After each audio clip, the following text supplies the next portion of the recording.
Om Shanti. Good morning.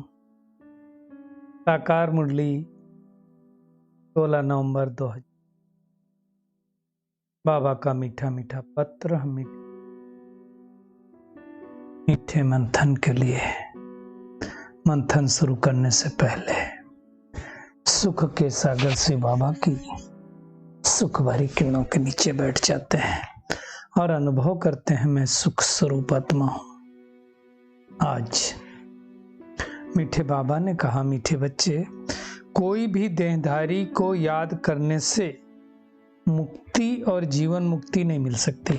मुक्ति मिलना मतलब परमधाम में जाके बैठ जाना, और जीवन मुक्ति मिलना मतलब सतयुग त्रेता में आना, वो नहीं मिल सकती। जीवन में रहते हुए बंधनों से मुक्त रहना, इसको कहा जाता है जीवन मुक्ति, जो सतयुग त्रेता में होती है।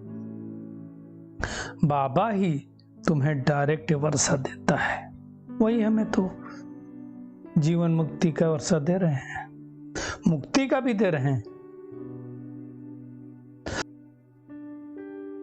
आज का प्रश्न है, बाप का बनने के बाद भी माया किन बच्चों को अपनी ओर घसीट लेती है? बाबा कहते हैं, जिनका बुद्धि योग बाहर भटकता रहता है, पुराने संबंधियों में भटकता रहता है, पुराना ज्ञान नहीं है, कोई पुरानी आदत है, तो माया क्या करेगी? खींच लगी, घसीट लगी अपने से ऐसे बच्चों को। अब किसी का बुद्धि योग बार बार जा रहा है किसी शरीरधारी में, तो क्या होगा? उसकी याद आएगी। अब याद शरीरधारी को बार बार करने लगेंगे तो आदत पड़ जाएगी, फिर दूसरा भी याद आएगा। बाबा कहते हैं, बाहर का संग बहुत खराब है, जो खत्म कर देता है। इसलिए कहा जाता है संग तारे कुसंग बोरे। कुसंग माने खराब संग। बाबा कहता है संग का असर बहुत जल्दी लगता है। इसलिए बाबा कहते हैं, बच्चे एक बाप के साथ बुद्धि योग रखो, किसी दूसरे के साथ नहीं रखना है। बाप को ही फॉलो करो, कोई भी देहधारी में प्यार नहीं रखो, प्रेम करो परमात्मा से, बस। आज का गीत है, तुम्हें पाके हमने जहां पा लिया है, ये जमी तो जमी आसमां पा लिया है। बाबा कहते हैं, मीठे मीठे बच्चे तो जानते हैं कि अभी हमको वर्षा किससे मिल रहा है? बेहद के बाप से। समझने की बात है ना। अब दुनिया में कहते हैं कि परमात्मा ने धर्म स्थापकों को नीचे भेज दिया अपना अपना धर्म स्थापन करने के लिए, तो धर्म स्थापन करते हैं, वर्षा नहीं देते हैं। किसी भी धर्म स्थापक से वर्षा नहीं मिलता है, वर्षा मिलता है सिर्फ एक परमात्मा से। वो तो आएंगे, जैसे महात्मा बुद्ध आए, क्राइस्ट आए, इब्राहिम आए, उन्होंने क्या किया? आए, अपने धर्म की स्थापना की, पीछे उनके धर्म की आत्माएं आई और धर्म स्थापित हो गया। वर्षा हमेशा क्रिएटर से मिलता है, और क्रिएटर दो ही हैं इस सृष्टि पर, एक लौकिक बाप, दूसरा पारलौकिक बाप। बाकी कोई नहीं। लौकिक बाप से हमको हद का वर्षा मिलता है, पारलौकिक बाप से बेहद का वर्षा मिलता है। ये समझने की बातें हैं। ये बाबा कहते हैं धारण करने की भी बातें हैं, और धारण उनसे ही होगा जो औरों को दान करते होंगे। सिंपल बात है। तो बाबा कहते हैं, अभी बेहद का बाप सब बच्चों को वर्षा देने है। बेहद का ही वर्षा देगा, बेहद का बाप है। वैसे तो देखा जाए, क्रिश्चियन, इस्लामी, बौद्धि जितने भी हैं, सबका गॉडफादर तो वही एक है, दूसरा कोई नहीं है। सबका पिता वो है, सब आत्माओं का बाप वो है। और उन सब धर्म स्थापकों को भी, या उन धर्म की आत्माओं को भी परमात्मा से ही वर्षा मिलता है।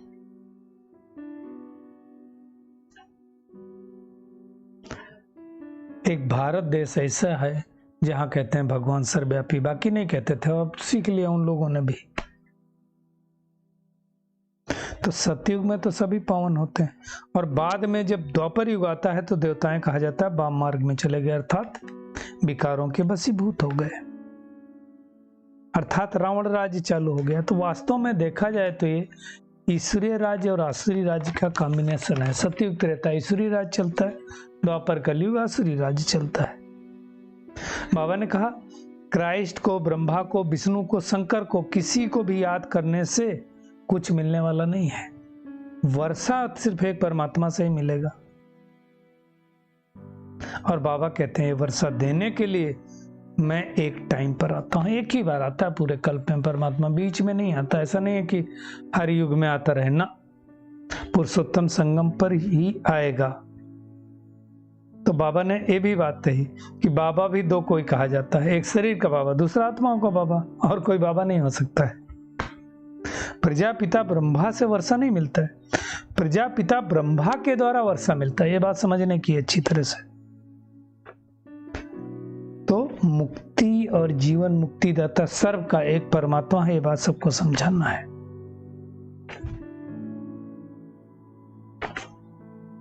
बाबा कहते हैं इस समय भारत खास और सारी दुनिया आम रावण के बंधन में है।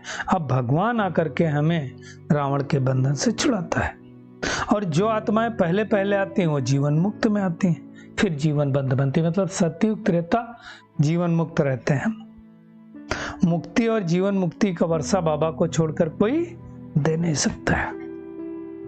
हाँ, देता सबको है, लेकिन किसी को डायरेक्ट, किसी को इनडायरेक्ट। हम वो बच्चे हैं जिनको डायरेक्ट वर्षा मिलता है। बाबा कहते हैं दिन प्रतिदिन तुम देखेंगे, बस ब्रह्मा बाबा शुरू में जाते थे, बाद में नहीं जाते थे। भगवान कहाँ कहाँ जाएगा जिसके तन में बैठा हो। तो बाबा कहते हैं दुनिया में 7 वंडर्स ऑफ वर्ल्ड कहते हैं, वास्तव में सबसे बड़ा वंडर्स ऑफ वर्ल्ड स्वर्ग है, जिसकी स्थापना बाबा करता है। तो बाबा ने कहा तुम सतयुग से लेकर फुल सुख देखते हो। सतयुग में तो फुल सुख होता है ना, हर आत्मा को अपना अपना पार्ट मिला हुआ है ना। बाबा आकर के देवी देवता धर्म की स्थापना करता है, इसमें सुख ही सुख है, और उस दुनिया के लायक हमें बना देता है। बाबा कहते हैं तुम जानते हो हम स्वर्ग के मालिक थे, फिर माया ने क्या किया, लायक से ना लायक बना दिया।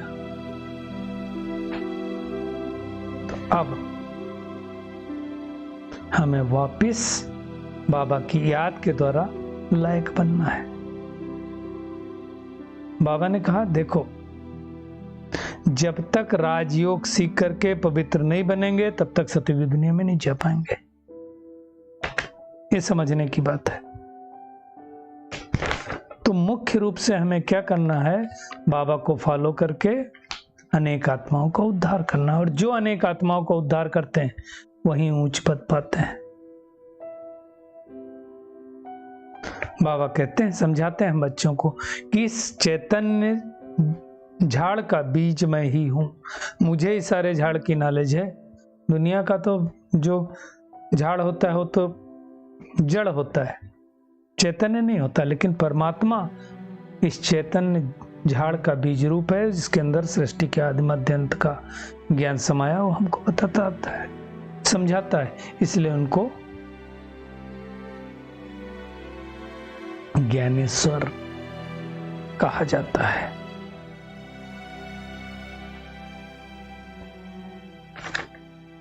बाबा को छोड़ करके ये सारी बातें कोई समझा नहीं सकता है। शिव बाबा ही अभोक्ता करता अजन्मा है ना। तो मुख्य चीज है हमें अपने पुरुषार्थ के द्वारा राजाई लेनी है। बगैर पुरुषार्थ के राजाई नहीं मिल सकती है। मनुष्य किसी को कुछ नहीं दे सकता है, अगर देगा भी तो अल्पकाल का थोड़ा सुख, वो भी लौकिक पाप। तो ये सब समझने की बात है। बाबा कहते हैं अब तुम्हारी माया से युद्ध है, इसलिए कहा जाता है माया जीते जगत जीत। मन जीते जगत की बात नहीं, विकारों पर जीतेंगे तो जगत जीत बनेंगे। बाबा ने कहा देहधारी से बुद्धि को हटाना है, सबको भूल जाओ। आप मुझे मर गई दुनिया, उसके बाद क्या रखा फिर हमारा।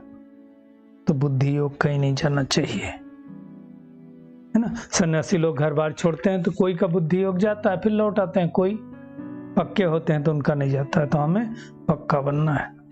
कोई तो बाबा कहते फिर ऐसे होते 5% बुद्धि यहाँ, 95% बुद्धि बाहर भटकती रहती, न इधर के न उधर के। हमें ऐसा नहीं करना है।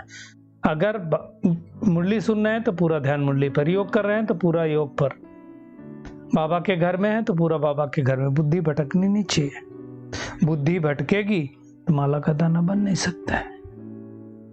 तो हमें ध्यान देना। तो क्या करना है, आज का होमवर्क कुछ भी हो जाए किसी देहधारी को याद नहीं करना है। पुराने संबंधियों से बुद्धि योग हटाकर एक बाबा को याद करना है। अब कर्म बंधनों के चिंतन में भी हमें नहीं जाना है। बंधनों से छूटना है तो उसके लिए पूरा पूरा नष्टो मोह बनना है। सच्ची दिल एक परमात्मा से रखनी है। ज्ञान में एकदम पक्का और हिम्मतवान बनना है।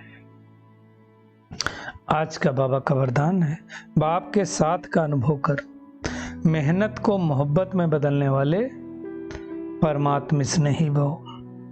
बाप दादा का बच्चों को अपने स्नेह और सहयोग की गोदी में बिठाकर मंजिल पर ले जा रहे हैं। देखो बाबा कितना स्नेह करता है।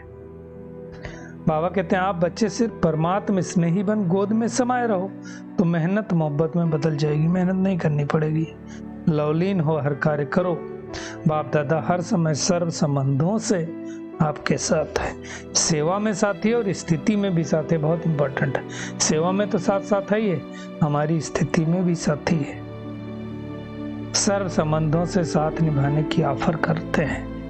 आप सिर्फ परमात्मा स्नेही बनो और जैसा समय वैसा संबंध से साथ रहो तो अकेलापन फील नहीं होगा। जिस संबंध की आवश्यकता हो उस संबंध से बाबा को याद करो। स्लोगन है, स्वउन्नति और सेवा का बैलेंस ही सफलता का साधन है। दोनों का बैलेंस रखना है। ऐसा नहीं है कि सेवा में लग जाएं तो अपनी उन्नति भूल जाएं, और ऐसा भी नहीं है कि अपनी उन्नति करने लगें तो सेवा ही भूल जाएं ना। दोनों का बैलेंस।